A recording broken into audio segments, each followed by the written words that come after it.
Gepleyer Azatlyk Radiosu habarlar gündeligimizde men Gözel Hudaýberdiýew dowam etdirýärin. Türkmenistanda aýazly howada ýylada şulgamy izli ýyzyna sandan çykýar adamlar ýyllykysyz galýar. Bu ýagdaýy düýpden agzamaýan türkmen hökümeti Özbegistana goşmaça gaz we elektrik toguny satmak barada gepleşik geçirýär. Daşugda şunlar howa gündiýizine -5 -10 gradusa çenli sowaýar. Aýazly howada ähli ýerleriň gaz ýyladyş gazanlary hatardan çykýar. Bu barada Azatlyň ýerli habarçylary maglumat berýärler. Habarçylaryň biri Daşowyzyň dürli ýerlerinde gaz üçünçülügiň izli ýyzyna kesilýänligini 14-nji dekabrda gurrun berdi. Beýleki habarçy Görogly ruhy belend we Buldumsaz etraplarynyň ençeme owalarynda gazyň tasy ýokdugyny 13-nji dekabrda ma'lum etdi. Bu ýagdaýda öýler, mektepler, çağılar, baglary, keselhanalar, ören sowuk, okuwçylar klasslarda palto giýip oturýar. Göroglynyň etrap keselhanasynda bolsa şertler has agyr. Elektrik peşleriniň binanyň içinde geçirji simler basyşy götürpilmän, tok hem kesilýär. Bu ýagdaýlar sebäpli näsaglar öýlerinden gatnap bejerip galýarlar. Dip habarçymyz aýdýar. Buldumsaz etrawynyň käbir kiçirek ýaşaýyş nokatlarynda şol sanda almalyk we medeniýet owalarynda hem ilat ýylynmak meselesinde kösenýär.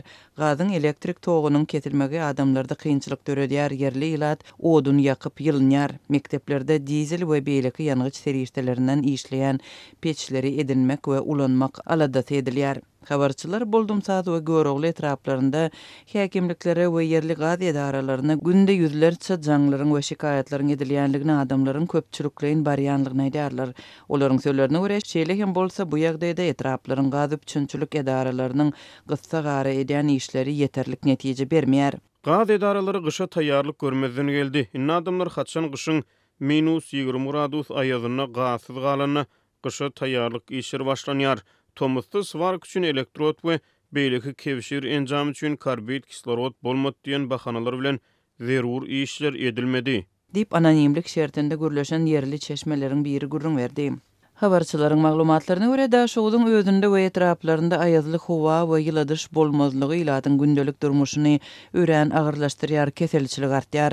Çağılar keselliýär, gazy daşary ýurtlara satýan türkmen hökümeti öz halkyny hem gaz bilen üpçün etse gowy bolardy diýip Azatlyk bilen anonim söhbetdeş bolan Daşowyzyň ýaşaýjysy aýdýar. Türkmenistanda sowuk howa dekabryň başyndan bäri saklanýar. Daşowda günleriň birinde howa 22 gradusa çenli sowady. Azatlyk radiosynyň habarçylary ýyladyş ulgamyndaky näsazlyklaryň ýurdun ähli regionlarynda döränligi barada maglumat berip gelýärler. 10-njy dekabrda Aşgabatda ýyladyşdan başga da birnäçe trawyň ýaşaýjylary uzak gün suwsuz galdy. Energi üçünçülük ulgamynda döreýän näsazlyklar helakçyligi hem sebäp bolýar. Türkmen News neşriniň 10-njy dekabrda çap eden habaryna görä Türkmenabad şäheriniň Urgenje etrafynda bir maşgalanyň 4 agzasy, 2 çağı we olaryň enatasy hojalyk gadyndan däherlenip ölüpdir. Türkmenistanyň hökümeti we döwlet mediasy aşa sowuk howa zararly ilatyň duçar bolýan kynçylyklary, şol sandy helakçylykly ýagdaýlary düýpden agzamaýar. Bu aralykda türkmen resmileri goňşy Özbegistany goşmaça gaz we elektrik toguny satmak barada gepleşik geçirýär. 10-njy dekabrda prezident Serdar Berdimuhammedow Özbegistan Respublikasynyň prezidentiniň administrasiýasynyň başlygy Sardor Umruzakowy kabul etdi. Sardor Umruzakow goşmaça gaz üçünçüligi meselesinde Serdar Berdimuhammedow bilen alaşanlygyny ma'lum etdi. Şeýle hem şertnama gol çekildi diýip BBC habar berdi. Tutuş regiona ornaşan adatdan daşary sowuk howada Özbek hökümeti öz ýurdunda dören energi krizisini çözmäge çalışýar. Türkmen hökümetinden tapawutlykda adatdan daşary aýazly howada energi krizisini baştan geçirýänligini boyun alýan Özbegistan Türkmenistandan satyn alýan elektrik togunyň mukdaryny hem artdyranlygyny 9-njy dekabrda ma'lum etdi. Türkmenistanyň, Azerbaýjanyň we Türkiýanyň döwlet baş tutanlary 14-nji dekabrda Avaza kurort şäherçesinde üç taraplaýyn sammit geçirdi. Sammitiň netijeleri boýunça birnäçe resmi namalary we birlikdäki beýannama gol çekildi. Bu barada Türkmenistanyň döwlet habarlar agentligi habar berýär. Türkmenistanyň prezidenti Serdar Berdimuhammedowyň, Azerbaýjanyň prezidenti İlham Aliýewiň we Türkiýanyň prezidenti Recep Tayyip Erdoganyň gatnaşan sammitine liderler energetika hyzmatdaşlygy, gümrük hyzmatdaşlygy we ulaglar hyzmatdaşlygy babatyna özara düşünşmek memorandumlaryna gol çekdiler. Gümrük hyzmatdaşlygy boýunça üç ýurdun arasyna konsultativ topory döretmek barada üç taraplaýyn ähdnama gol çekildi. Şeýle-de energetik hyzmatdaşlygyny ösdürmek babatyna Türkmen gaz we Azeri hem de Türk Energetika Ministrliklerinin arasında ähdnama gol goýuldy. Sammitin öň ýany Bloomberg neşri Türk lideri Recep Tayyip Erdoğan'ın Türkmen gadyny Türkiýanyň üstü bilen Ýewropa iýermegin meselelerini goýdajakdygyny habar beripdi. Türkmen resmileri sammitin öň ýany onuň gün tertibi barada metbuatda çykyş etmediler. Sammitin dowamyny Türkmen gadynyň Türkiýanyň we Azerbaýjanyň üstü bilen Ýewropa ýurtlaryna iýerilmegi bilen bagly meselelerin goýdulmanlygy barada heniz metbuat serişdelerine maglumat ýok. Dünýäde we sebitde dowam eden energetik köpçüligi bilen bagly problemlaryň arasynda Türkmen gadynyň Azerbaýjanyň üstü bilen Türkiýe iýerilmegine, ondan aňyry Ýewropa iýerilmegine deýişli taslamalar sebit liderler tarapyndan gün tertibine getirilip başlandy. Gepleýär Azatlyk radiosyny habarlar gündeligimizi men Gözel Hudaýberdi we dowam etdirýärin. Türkmenistan Özbekistanyň barýan ýolagçylar udaga çekýän barlyklardan geçmeli bolýarlar. Viza koronavirus testi ýaly resmi gödökçüliginden daşary gümrük talaplary we adamlaryň el goşlarynyň barlyklary wagt alýar.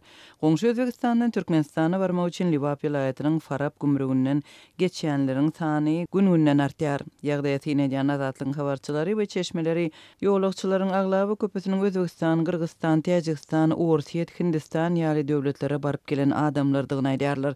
Olar adatça uçarly Özbekistana baryp soň gury ýol uğru bilen Türkmenistana aşýarlar. Yerli habarçylarymyz bilen söhbetdeş bolan ýolagçylaryň sözlerine görä, gelýänleriň köpdügi we koronavirus düzgünleriniň berjaý edilmegi adamlary serhetde ençeme taýatlap saklaýar. Serhetde gelýän raýatlardan COVID-19 garşy test alınıp bu testin netijesini 7 sagatdan 10 sagataçyn garaşmaly bolýar. Liwap vilayatynyň keseleriň öňüne alyş gurulugy tarapyndan test alınıp ol testler Türkmenabadyň merkezine 50 kilometr uzaklyga alınıp gidilýär we laboratoriýada barlanýar. Testin netijesi anyklanýança şol Farab gümrügine 7 sagat töweregi eglenmeli bolýar. Dip çeşmeleriň biri gurrun berdi. Türkmenistany uçar arkaly we gury ýer araçaklardan geçýän raýatlaryň ähletine COVID-19 testinden geçmek hökmany bolmagynda galýar. Testin bahasy 120 manat, ýagny resmi kurs boýunça $34 çemeti. Çelede terhetde gümrük barlygyna uly üns berilýär. Goşlarda çilim derman we alkogol ýaly zatlara aýratyn üns berilýär. Migrasiýa gödäwçiliginden geçen raýatlar gümrük nokodyna gelende has güýçli barlyga sedewar bolýarlar. Gümrük gurulugy adamlaryň ýanyna 2 gutudan köp çilim bar bolsa, bolonok diýip galanyny alyp galýar. Çilim aýal gylaryň goşlaryny tapylsa, onu desini hemmesini alyp galýarlar.